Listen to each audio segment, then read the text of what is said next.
Akala ko ba tinapon mo na lahat ng ebidensya? Pwede ba, Stanley, wag na tayo magsisihan? Malay ko ba na meron pang isang litratong magbubunyag ng sikreto natin? Dad found the picture and showed it to Rigo. Look, ayoko rin naman na isumpa ako ng anak ko bilang ina niya, no?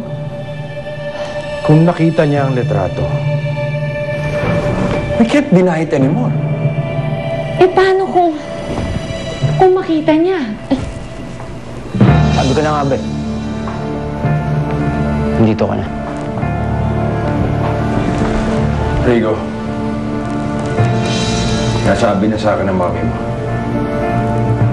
Opo ka. Ipapaliwanag namin sa iyo lahat. Hindi naman ako tanga eh. Hindi nyo kailangan ipaliwanag sa akin yung nakita ko. You two had an affair while my father was alive. Tanong ko lang. Nalaman ba niya? Nalaman ba niya? Matagal ko na naman nakikita eh. Pero hindi ko lang binibigyan ng mali siya. Dahil ikaw ang nanay ko. Pero yun pala! Rigo, please. Matagal na yun. Nagkamali lang kami ng ninong mo. Ma, wala akong pakialam kung gaano nakatagal yun. Ang malinaw lang sa akin, niloko niyo ang daddy ko.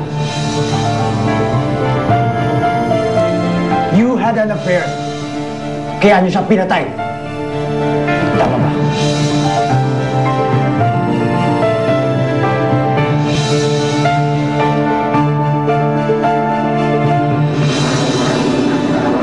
Well, Dad, you've left me no choice. Pasensya na lang. Jake, may papagawa ko sa'yo. Kailangan kong makita at malaman yung annual financial reports ng kumpanya. Maraming namatay si Daddy hanggang ngayon. This is confidential. Dad, problema ka ba? Inahalungkat na ni Rigo nakaraan. Baka kailangan na natin siyang iligpit. Alam mo, gusto mo ha. Nakuha mo ng lahat. Nananahimik na nga ako eh. Huwag ka mag-alala kasi malapit na. Mananahimik ka na talaga ng matagal na panahon.